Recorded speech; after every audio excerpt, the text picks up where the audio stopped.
Welcome to Star Bioses, the podcast where we delve into the fascinating lives of Hollywood's most iconic stars. Today, we're shining the spotlight on the incomparable Elizabeth Taylor, a woman whose mesmerizing beauty, captivating talent, and tumultuous personal life have made her a household name for generations. With a career spanning over 6 decades, Elizabeth Taylor's impact on the entertainment industry is undeniable, and her enduring legacy continues to inspire new waves of fans and artists alike. Born on February 27, 1932, in Hampstead, London, England, Elizabeth Rosamond Taylor was the second child of Francis Len Taylor and Sarah Southern, an American couple who had settled in England. Her father, a successful art dealer with a keen eye for beauty and a passion for fine art, and her mother, a former stage actress with a flair for drama and a love for the spotlight, instilled in Elizabeth a deep appreciation for the arts from a very young age. The Taylor family's home, filled with paintings, sculptures, and the sound of classical music, was a haven for creativity and self-expression. As a child, Elizabeth would often accompany her parents to the theater, watching in awe as performers took to the stage, their charisma and talent leaving an indelible mark on her young mind. She was especially fascinated by the West End musicals, with their elaborate costumes, dazzling choreography, and show-stopping numbers. The thrill of live performance, the magic of transformation, and the power of storytelling would soon become an integral part of Elizabeth's own artistic journey. The Taylor family's life in England was marked by comfort and privilege, with Elizabeth enjoying a happy and secure childhood, surrounded by loving parents and an older brother, Howard. Theirs was a close-knit family, bound together by a shared love for the arts, a strong sense of loyalty, and a deep appreciation for each other's unique talents. However, the onset of World War II would soon disrupt their tranquil existence, as the family relocated to the United States in 1939, seeking refuge from the escalating conflict in Europe. The journey across the Atlantic was a daunting one, with the Taylors facing uncertain futures and leaving behind the only home Elizabeth had ever known. The experience would prove to be a pivotal moment in her formative years, exposing her to the harsh realities of war, the resilience of the human spirit, and the importance of adaptability and courage in the face of adversity. As they settled into their new life in Los Angeles, Elizabeth's mother, Sarah, began to nurture her daughter's burgeoning interest in the performing arts. Recognizing Elizabeth's natural talent and captivating stage presence, Sarah started coaching her in singing, dancing, and acting, laying the foundation for a future filled with stardom and success. The influence of Sarah Southern cannot be overstated, as she played a pivotal role in shaping Elizabeth's early years, fostering her creativity, and encouraging her to pursue a career in the entertainment industry. Sarah's own experiences as a stage actress had given her a unique understanding of the craft, and she was determined to pass on her knowledge and expertise to her daughter. The 1940s were a transformative time for Elizabeth Taylor as she began to make her mark on the Hollywood scene. With her mother's guidance, Elizabeth started attending auditions, eventually landing her first film role in the 1942 movie There's One Born Every Minute. Although this initial foray into filmmaking was relatively minor, it marked the beginning of an extraordinary journey, one that would see Elizabeth Taylor evolve into a global superstar, captivating audiences with her stunning beauty, remarkable talent, and unwavering dedication to her craft.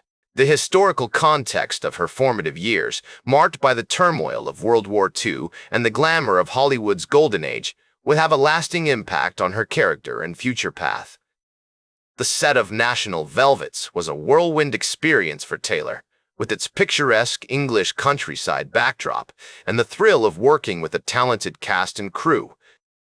She vividly recalled the sensation of riding horses across the rolling hills, feeling the wind in her hair, and the sense of freedom that came with playing the spirited Velvet Brown. This breakout role would forever be etched in her memory as a defining moment in her career, marking the beginning of an extraordinary journey that would take her to the pinnacle of Hollywood stardom. As Taylor's career gained momentum in the 1950s, she found herself at the forefront of Hollywood's golden age, working alongside some of the most talented directors and actors of the time. Her portrayal of Angela Vickers in the 1951 film A Place in the Sun, opposite Montgomery Clift and Shelley Winters, earned her critical acclaim and demonstrated her impressive range as an actress. The film's director, George Stevens, was instrumental in coaxing out a nuanced performance from Taylor, who was still honing her craft at the time. The 1950s were also marked by Taylor's high-profile marriage to Conrad Hilton Jr., the son of the wealthy hotel magnate, in 1950. Her subsequent marriage to Michael Wilding, a British actor, in 1952 produced two sons, Michael Howard Wilding and Christopher Edward Wilding, and brought a sense of stability and normalcy to her life.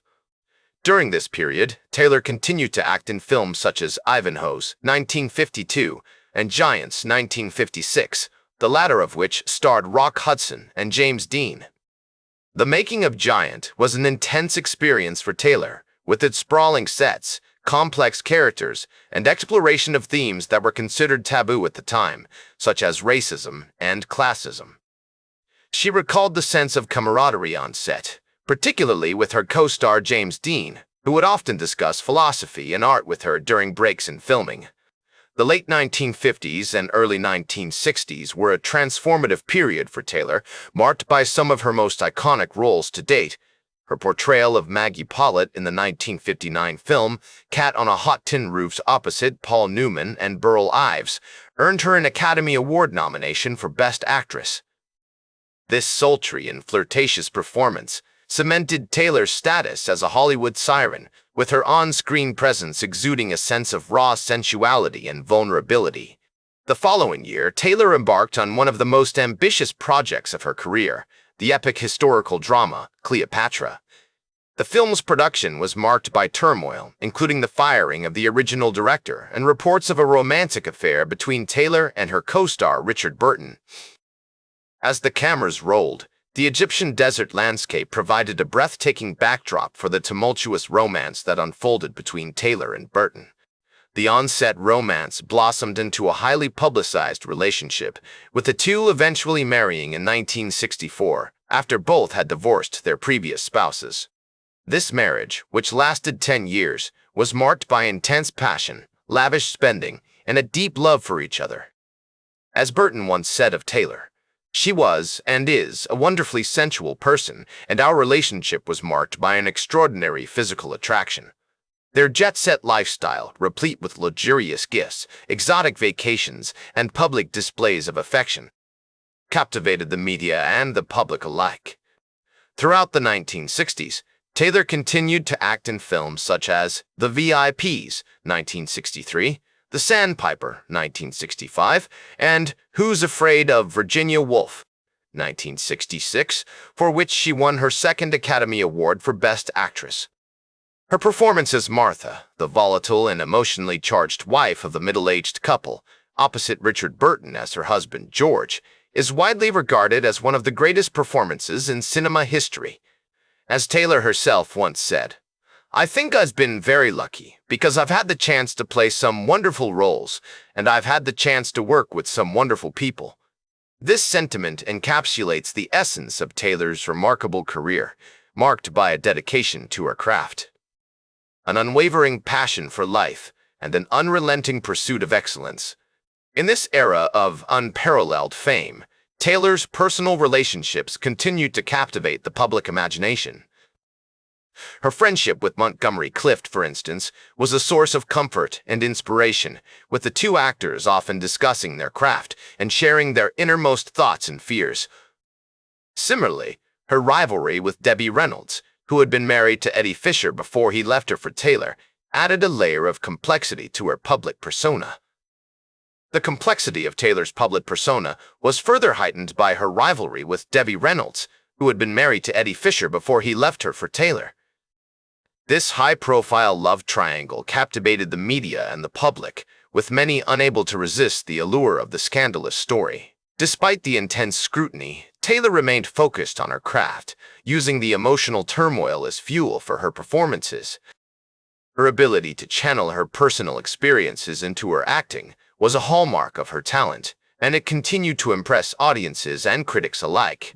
As the years went by, Taylor's career continued to soar, with notable performances in films such as The Taming of the Shrew and Reflections in a Golden Eye. Her portrayal of Kate in the former earned her critical acclaim, with many praising her ability to bring a sense of vulnerability and strength to the character. However, behind the glamour and glitz of Hollywood, Taylor's personal life began to take a toll on her health. She underwent several surgeries, including a near-fatal brain operation in 1997, which left her hospitalized for several weeks. The experience was a wake-up call for Taylor, who realized that she needed to prioritize her well-being and make significant changes to her lifestyle. Despite these challenges, she remained a beloved figure, with fans and friends rallying around her during times of need. Taylor's dedication to charity work, particularly in the area of HIV/AIDS research, earned her numerous accolades and cemented her status as a philanthropic icon. Her tireless efforts on behalf of the Elizabeth Taylor AIDS Foundation, which she founded in 1991, helped to raise awareness and funds for research into the disease.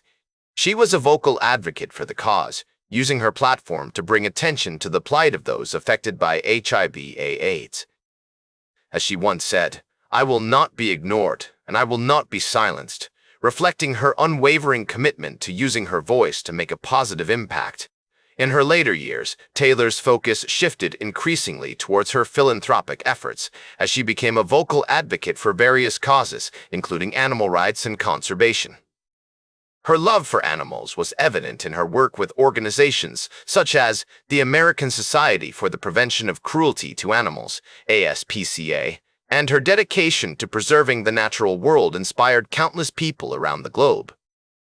Taylor's commitment to giving back was not limited to her charitable work. She also used her platform to raise awareness about social justice issues, including racism and inequality. As Taylor's health began to decline in her final years, she continued to inspire admiration and adoration from fans around the world. Her legacy extended far beyond her film career, with her impact on popular culture, fashion, and philanthropy remaining unparalleled. On March 23, 2011, Elizabeth Taylor passed away at the age of 79, leaving behind a legacy that continues to inspire new generations of actors, designers, and activists. Her remarkable life serves as a reminder that true stardom is not just about achieving fame, but about using one's platform to make a positive impact on the world. Today, Elizabeth Taylor is remembered as a true Hollywood legend, a woman whose extraordinary talent, beauty, and generosity inspired countless people around the world. That's all for today's Star Bios. Remember to like, share, and subscribe. And until next time, I'm Casey Gold, reminding you to keep shooting for the stars.